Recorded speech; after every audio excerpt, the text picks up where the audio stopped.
Hey, what's up guys? Welcome back to the channel. And in this video, you know what this light means.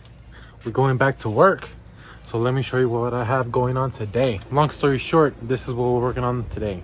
Right here. And this is the G20 van. So we're back at it with the van again. And let me explain what's going on, which is pretty straightforward. But not as easy, maybe. I'm not sure. I'm not really sure what I'm doing. Battery's already disconnected. The hood, whatever this small piece is open. Why is that? We've done plenty of work, I would say, so far to this van. But there has been a nagging problem with this van, and that is that the radiator is leaking. It was a bit of a pain to pinpoint exactly where it was leaking from, but I finally found it. I can't really show you because it's like really cramped in there. I'm pretty sure you guys see this upper radiator hose. It turns out that on the other side of it, I'm not really sure if it's the plastic end tank on this side over here that is cracked on the other side of this radiator hose over there, or if it's like cracked or broken, or I'm not sure, like right on the edge of the plastic end tank where it meets to the aluminum thing. Either way, we have our job that we have to do, and I'm not gonna lie, it does look a bit overwhelming because it's a van and we can't really find anything of how to actually do it, since it looks all, you know, everything's like there, like these AC lines and stuff. So basically I'm gonna learn something today. I'm probably gonna struggle, I'm not gonna lie, because I've never done, or you know, any work on like this on the van.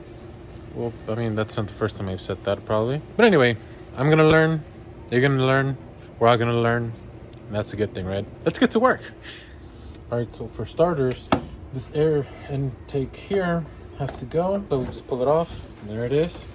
First step right here. What we're trying to do is pretty much make space for this fan shroud to come out, which means we need to take this one out next, which is basically, from the looks of it, it's this little bolt here and this little bolt here. Actually, it's a nut. Socket size is 1/2 inch. You should, if it's not hot, like the car hasn't been on or anything, if it's cold, make sure to drain the radiator from the bottom plug and screw it, and the radiator fluid or the coolant should come out.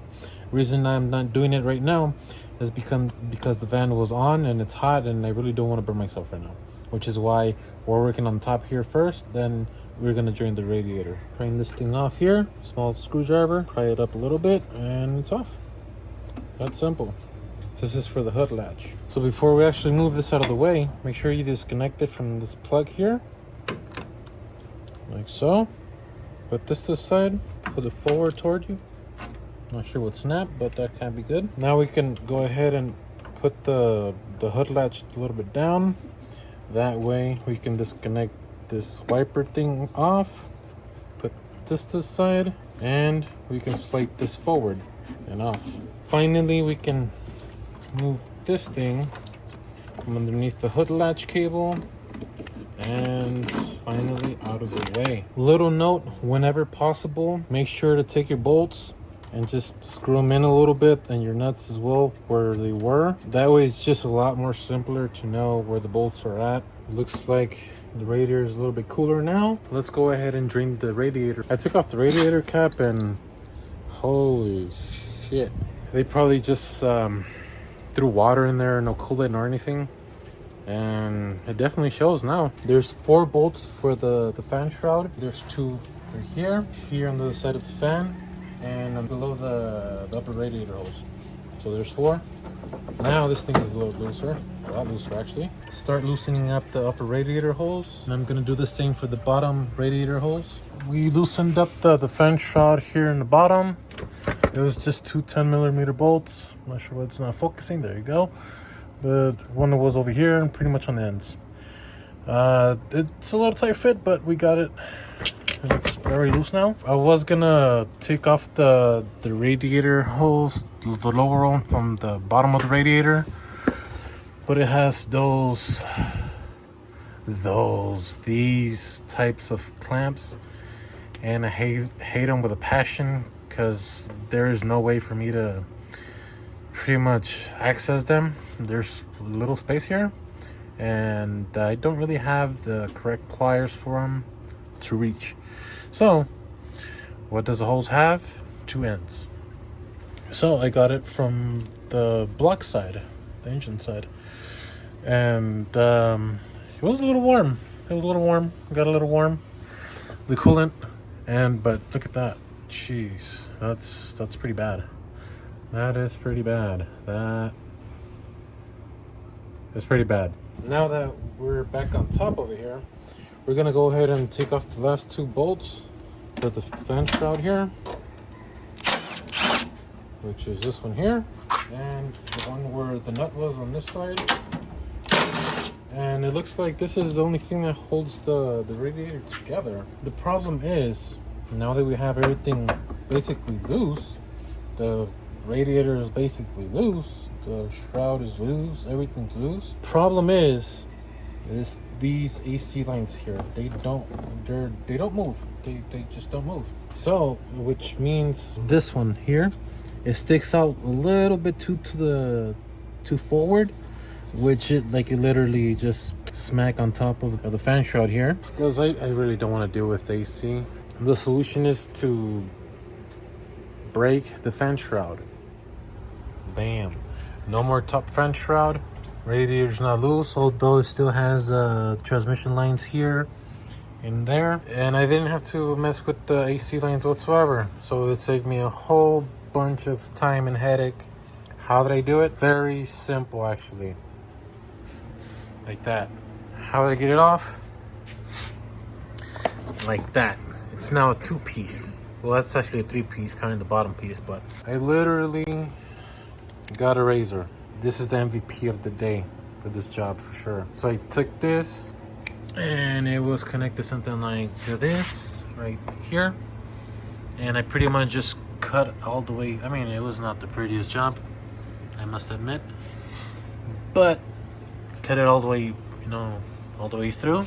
And this top piece is what holds the radiator in place. So now to put it back, I'm literally gonna drill some holes in this piece right here and this shroud. I'm gonna zip tie this thing together. If I can find a better way to hold it on, like a bolt or something, I'll see what I have in my little arsenal. But yeah, that's pretty much how it's gonna be attached from now on. Now that we have the shroud off, we got the transmission lines off on both sides. One up here, down there, and the bigger ones up here and down there.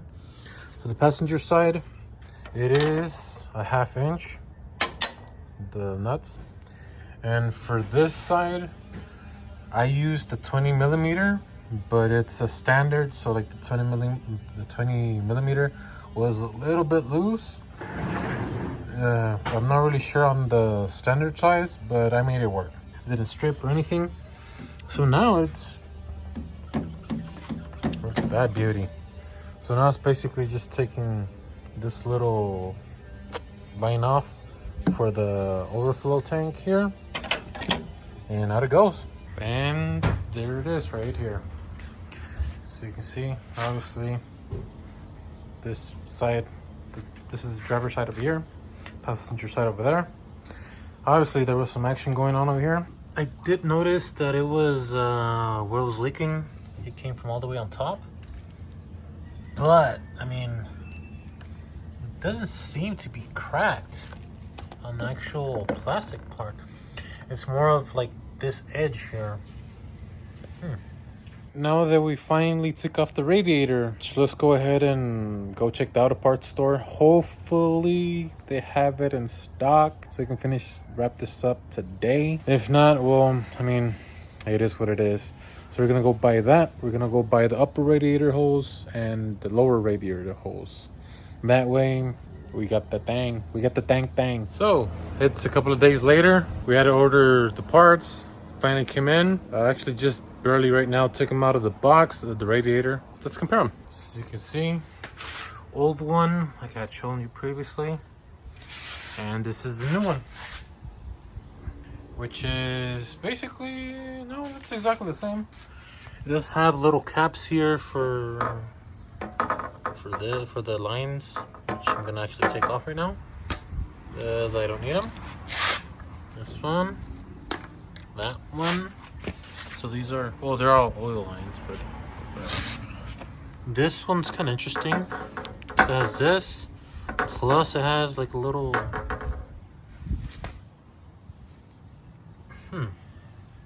that's a little different from that. This to that's different. The only difference really is, I mean, aside from those nuts, is this petcock, I think it's called. It's weird, that's one right there where the radiator cap is at. I'm not sure what that's about, to be honest, but that one doesn't have it. Dimensions are basically the same. The height from bottom to top is the same, side to side is the same, so we're gonna go for it. They're the same thickness, so you should be good. So the radiator's in. Wasn't as bad as I thought it was gonna be. Let's put it in. Pretty much just the side over here, and then just gonna scoop it in. Now I'm trying to pretty much bolt in the oil lines on the radiator. Those are pretty much in place. Just gotta tighten them up. Two little ones as well.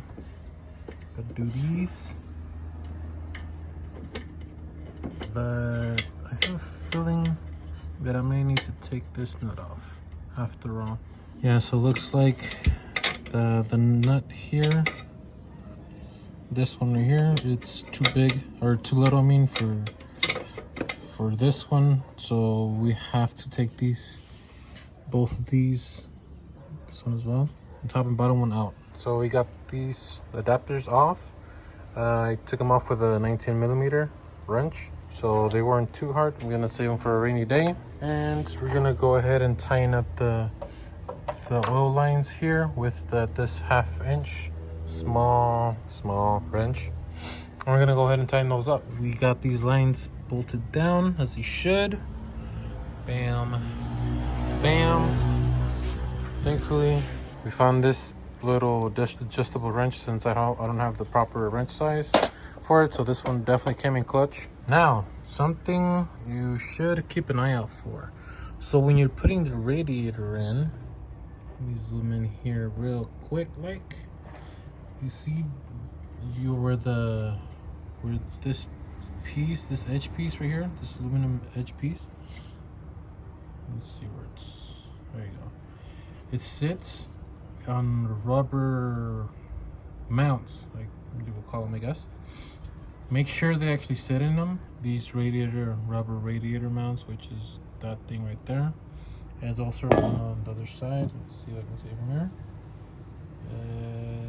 Yes, but that one's a little bit more messed up there. Go ahead and install that lower radiator holes, might as well. I'll work on the bottom over here. We finally got this lower radiator hose on. Plus, I bolted down the lower fan shroud as well, with 2 little bolts on each corner. Let's go ahead and install this reservoir here.